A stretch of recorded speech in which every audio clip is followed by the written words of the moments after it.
from New Hanover County Schools Television, powered by students.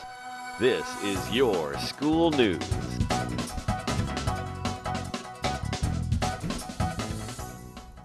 Welcome to Your School News. I'm Britton Kilborn. And I'm Caleb Hall. Topping our newscast this week, Plastic Oceans Project explores the pollution problem.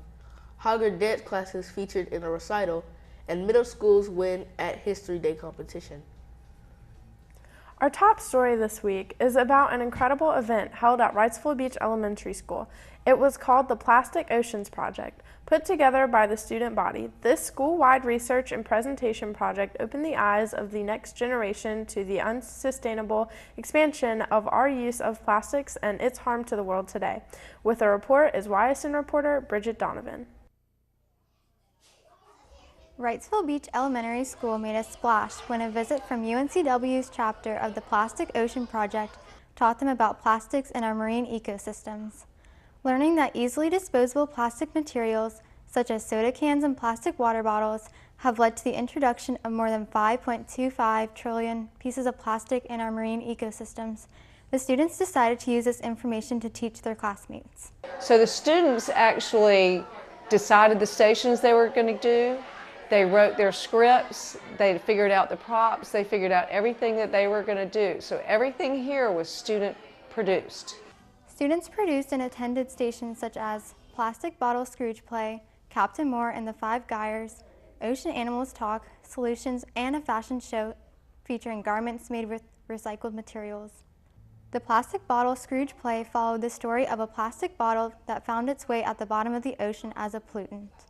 So at our school, we really don't like littering, so we did a whole thing about marine science, and our play is about how you should not litter, and so we can show the youth or the younger children about how not to litter. My role is a plastic bottle, and he doesn't really like Earth Day. He doesn't really care, but in the end, he overcomes it because he met 3 ghosts that kind of teach him about reusing, recycling, and reducing. Students at the Ocean Animals Talk learned that fish and other marine animals have been found eating pieces of plastic debris that has been dumped. When fish consume the plastic debris, it can build up inside their GI tracts and cause physical harm to the fish. Not only does this cause harmful effects to the fish with tumors and liver problems, but those fish are then caught and sold at markets for human consumption, leading to human harm. Plastic can also expose chemicals and toxins into fish in their environments. Mercury poisoning and contamination in fish meat have become a big concern as well. We are showing them that how the whales are getting affected by plastic and marine debris, and how much plastic is in their stomach, and how it's important that we save them before we don't have whales anymore. I share with them that plastic is very harmful to birds, and that if nothing is going to stop plastic intake, that it could very well be the end of birds. And birds are very important to the environment. Students at the Captain Moore and the Five Gyres station learned about 5 gyres in the world, which are large systems of circulating ocean currents. These currents break up pieces of plastic that made its way into the ocean with large wind movements, circulating the 46,000 pieces of plastic found in every square mile of ocean. Because they affect our oceans every day more and more because they're collecting more and more trash, and eventually they're going to get big enough to reach land. And they affect animals every day because sometimes the animals eat the plastic and then we eat the animals, and then we're basically eating garbage. Students at the Solutions Center were taught that what they and their community can do to help overcome plastic pollution in our oceans. Solutions that students could do on their own, such as using reusable water bottles, bringing reusable grocery bags to the store, seeking out items that are not made out of plastic, and using silverware instead of plastic utensils were all talked about. The Plastic Ocean Project has taken on the responsibility of removing plastic pollutants from our oceans and creating sustainable businesses in the process. This exciting event at Wrightsville Beach Elementary brought together all the information about this project and how students today can work to help solve this crisis facing our seas. Reporting for your school news, this is Bridget Donovan. New Hanover County Schools will sponsor the annual Elementary Science Olympiad this Saturday, April 29th at Ashley High School. The tournament is a rigorous academic inter-scholastic interscholastic competition that consists of a series of different hands-on, interactive, challenging, and inquiry-based events that are well balanced between the various disciplines of biology, earth science, environmental science, chemistry, physics, engineering, and technology.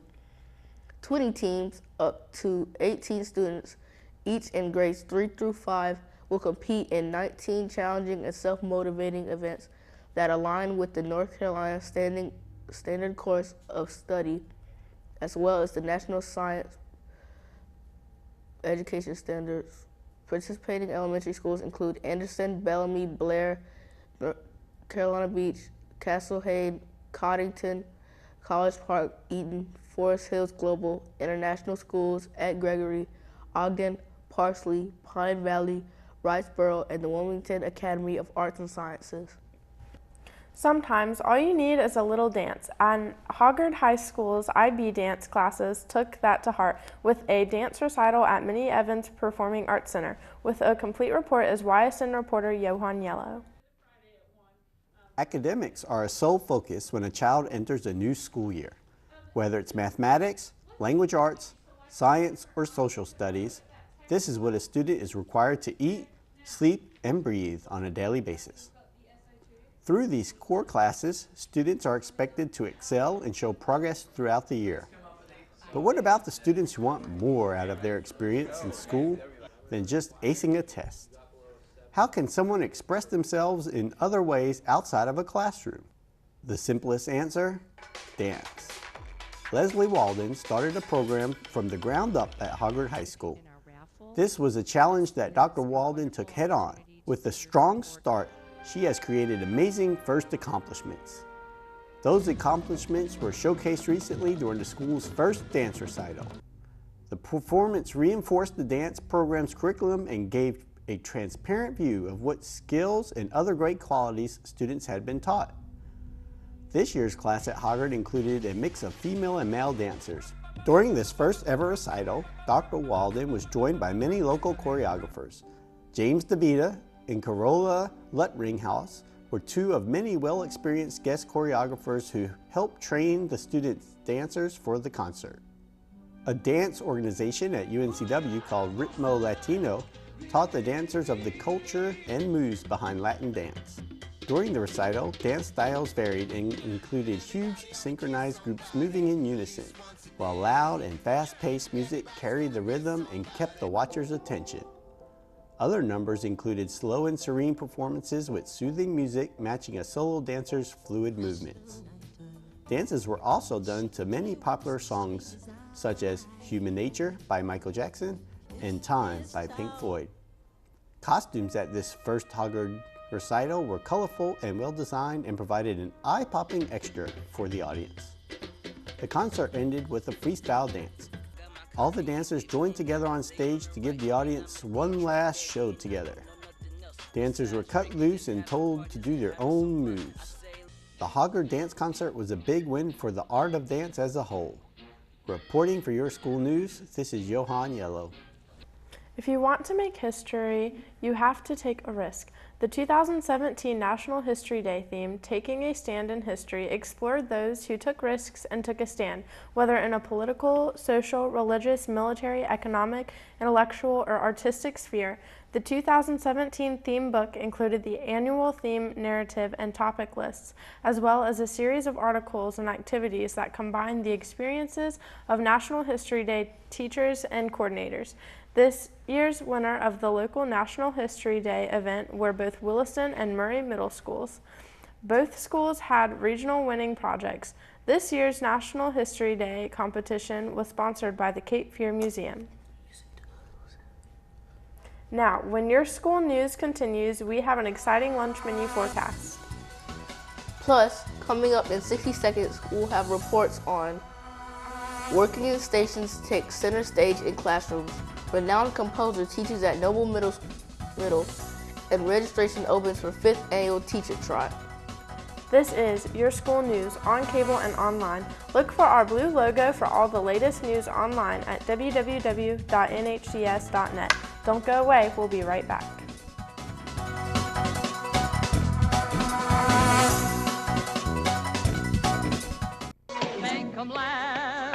'em laugh. Don't you know everyone wants to laugh? My dad said be an actor, my son, but be a comical one. They'll be standing in lines for those old honky-tonk monkey shines. You could study Shakespeare and be quite elite, and you could charm the critics and have nothing to eat. Just slip on a banana peel, the world's at your feet. Make 'em laugh, make 'em laugh, make 'em laugh. Welcome back to Your School News. Teaching in small groups allows teachers to individualize instruction, provide meaningful and prompt feedback, and better evaluate student progress. With the full report on this growing trend is teaching is YSA reporter Bobby Blue. Organizing a classroom into workstations is fast becoming one of the newest methods in teaching. The workstation method allows teachers to responsibly instruct and assist small groups of students, the most effective classroom organization for teaching and learning. I was like, what kind of engaging and memorable experience could I create for my kids that would allow them to learn, but also to move, to work together, and to just do something a little different. And so I set my room up in stations, and it went so well that I was like, why don't I use this for other stuff too? It doesn't just have to be on a special occasion. It could be all the time. Workstations also facilitate the development of a classroom community that supports all students' learning, with each person working together for the success of everyone. Therefore, an important outcome of workstations is the development of values necessary for a successful classroom community: fairness, harmony, inclusion, and academic excellence.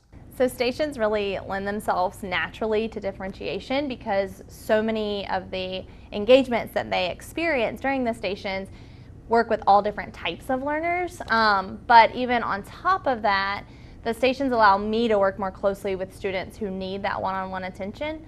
And if we're doing a writing activity or something like that, I can kind of stay at that station and spend time working one-on-one with those students. Workstations differ from traditional teaching methods in a number of important ways. First and foremost, workstations are purposely designed to include the most effective strategies for increasing learning opportunities for all students. Second, the fundamental objective of all tasks within a workstation is to promote the use, elaboration, and application of academic concepts to advance student understanding. Finally, workstation tasks encourage active participation, collaboration, and opportunities for extended reading, writing, and speaking to promote the development of everyday and academic language. So here's what I need you to do. Each station is about what? Can somebody already tell? Shakespeare. Shakespeare and Romeo and Juliet. Very good. And so as you go through the stations, that's going to be the common thread. Okay? And nobody should go, because you probably haven't read Shakespeare yet, so you don't even know what you've been missing, okay? The goal of reorganizing a classroom into workstations is to allow the teacher to provide the highest quality instruction to a small group of students, while other students work productively, independently, and cooperatively in a variety of interconnected tasks at other centers. At scheduled times, students shift to a different center so that eventually all students have the opportunity to complete the task at every workstation, as well as to work with the teacher in a small group. This growing trend in teaching is slowly taking root in all grade levels, as more and more teachers see the amazing benefits of workstations. Reporting for Your School News, this is Bobby Blue. The 7th and 8th grade band students at Noble Middle School were excited and honored to have a renowned composer from Southern California, Daryl Johnson II, come in to work with them. He led the combined classes through his original composition, Bullet Train.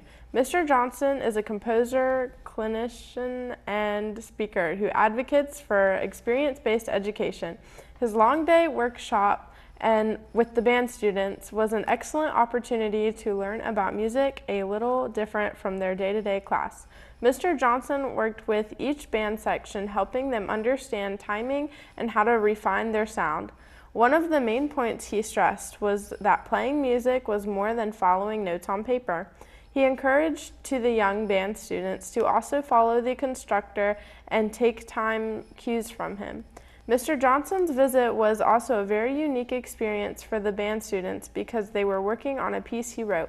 Bullet Train is a piece that slowly accelerates into a brisk, energetic jaunt that is supported by firm, forceful bass lines and driving percussion rhythms. Along with learning how to play it, students were also able to learn about how it was composed and the thought behind it.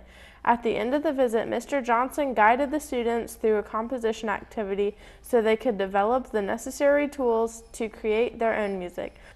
The Noble Middle School PTA funded Mr. Johnson's visit so he could work with the students, but also to hear the message he shares on the benefit, necessity, and sheer power of meaningful art. Rachel Freeman School has been approved for a grant to make an outdoor learning center on their garden.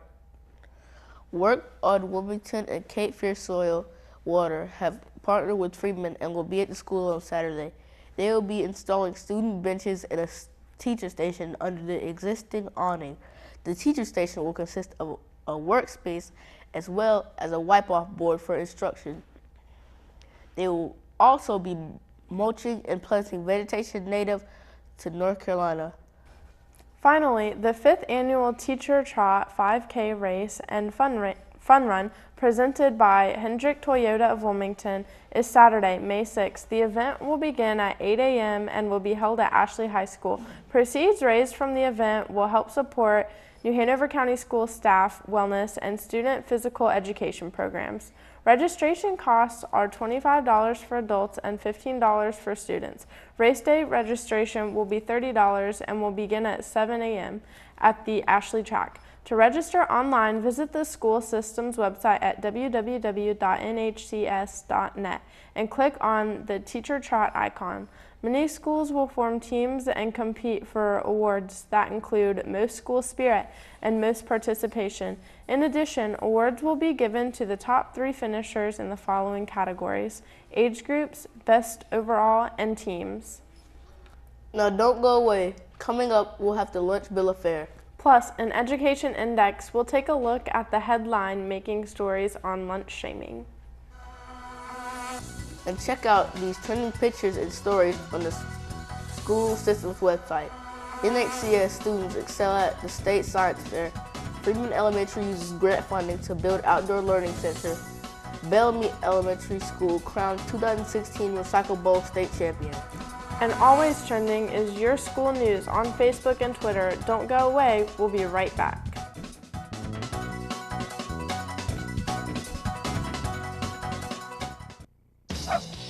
If you're looking for a new pet that you can cherish every day, consider adopting from a shelter. Shelters are full of healthy, loyal, fun, loving pets, eager to become a part of your family. A person is the best thing to happen to a shelter pet, so bring home your new buddy today. To find out more, you can visit theshelterpetproject.org. Welcome back to your school news. It's time now for our Education Index, a look around the nation and the world at some of the top stories in education. Topping the index, using extracurricular activities and after-school programs to temper students' interests in science, technology, engineering, and math careers is a common trend.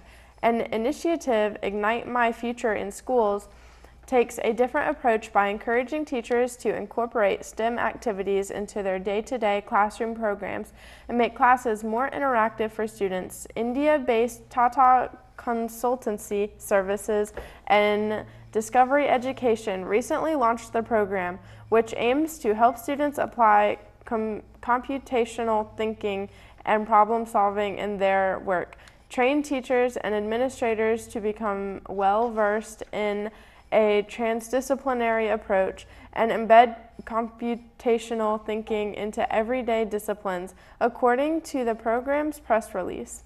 This initiative is geared towards middle schools and focuses on improving the teaching environment in public schools across the United States. Its resources are available online free of charge. In the years since North Carolina became the first state to restrict with which restrooms transgender individuals can use, 16 other states have followed suit. Several bills died quickly, even as proponents warily eyed the economic damage North Carolina incurred after passing House Bill 2 last March. Bills are still pending in 10 of the 16 states, and several, including those in Minnesota and Illinois, are policy proposals specific to public schools rather than all public facilities, according to the National Conference of State Legislators. Most of the so-called bathroom bills segregate bathrooms, locker rooms, and other public facilities based on one's sex at birth. Some include restrictions that would supersede existing anti-discrimination policies. Finally, every day in this country, students come to school without a way to pay for lunch. Right now, it's up to the school to decide what happens next. Since new legislation out of New Mexico on so-called lunch shaming made headlines, we've heard a lot about how schools react. Some provide kids in an alternative lunch like a cold cheese sandwich. Other schools sometimes will provide hot lunch, but require students do chores, have their hand stamped, or wear a wristband showing they're behind in payment. And some schools will deny students lunch altogether. With policies to handle unpaid meals all over the map, the USDA, which administers the federal school meal program, will soon require that all school districts have a policy on what to do when kids can't pay, a growing problem. By July 1st, those policies must be in writing and communicated to staff, parents, and the community. And that's this week's Education Index, a quick look at some of the interesting education stories from around the nation and world. Now, don't go away. We'll be right back with the Lunch Bill Affair. This is your school news on cable and online. Look for our blue logo for all the latest news online at www.nhcs.net.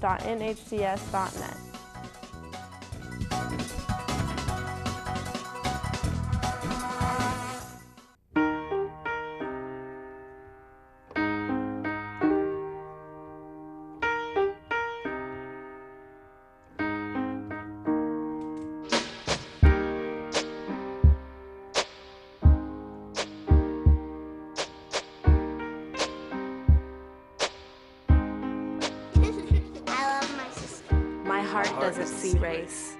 Love is love. Welcome back to Your School News. It's time now for this week's Lunch Bill Affair.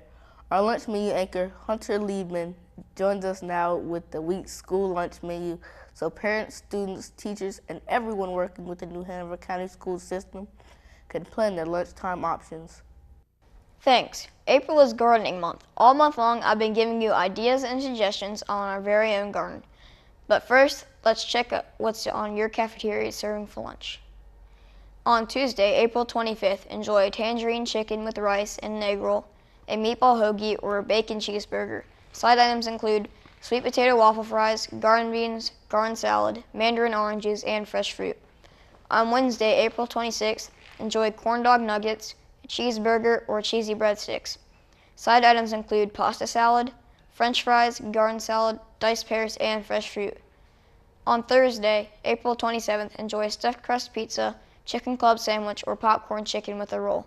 Side items include macaroni salad, veggie sticks, broccoli, garden salad, mixed fruit, and fresh fruit. On Friday, April 28th, enjoy a hot dog with chili, fish sticks with hush puppies, or chicken nuggets with a roll. Side items include macaroni and cheese, baked beans, carrot sticks, garden salad, spiced apples, and fresh fruit. For the weekend, I've got my healthy tip. Instead of driving everywhere, opt for walking or riding a bike to your destination. You'll exercise as you'll make the world a better place by reducing pollution. After the weekend, start your week off with these entree choices. Enjoy chicken and waffles, a Salisbury steak with a biscuit, or buffalo chicken pizza. Side items include redskin mashed potatoes with gravy, California vegetables, garden salad, mixed fruit, and fresh fruit. Remember, once you know what fruits and vegetables you want in your garden, always water them. However, don't overwater them, as that is also bad. Don't forget fertilizers that can be used to help your garden flourish. Now let's review this week's selections. You've got some great entrees to choose from this week. On Tuesday, enjoy a meatball hoagie. Wednesday, we have our corn dog nuggets. Thursday, enjoy stuffed crust pizza. And end the week off with a hot dog. That's what's on slate for your lunch at your school's cafeteria. So don't miss any of this nutritious, delicious, and healthy meals. With the Lunch Bill of Fare, I'm Hunter Ledman. Back to you. Thanks, Hunter. Don't forget, you can also catch the Lunch Bill of Fare during the morning show here on the Learning Network and get lots of helpful nutrition information online at www.nhcs.net/nutrition. Now don't go away. Coming up next, choose to be straw-free in native.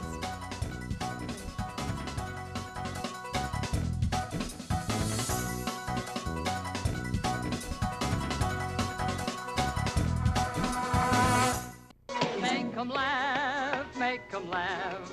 Don't you know everyone wants to laugh? My dad said be an actor, my son, but be a comical one. They'll be standing in lines for those old honky-tonk monkey shines. Now you could study Shakespeare and be quite elite, and you could charm the critics and have nothing to eat. Just slip on a banana peel, the world's at your feet. Make 'em laugh, make 'em laugh, make 'em laugh.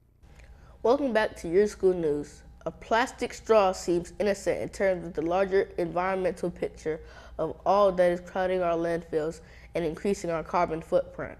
But it's not. Consider that these little conveniences are made from oil, a non-renewable resource. Straws may be small, but there are millions of them. Some 500 million of them are used every day by Americans alone, most of which end up in landfills, or worse, the ocean. In fact, as we learned at the Wrightsville Beach Plastic Ocean Project, straws are among the most common plastic debris found during coastal cleanups. Sadly, marine animals and birds also ingest many of them, enabling the toxicity to travel up the food chain. This straw crisis is one big thing that really caught our attention at NHCS TV. That's why we've joined hundreds of industries across the country who have launched a Choose to Be Straw-Free initiative.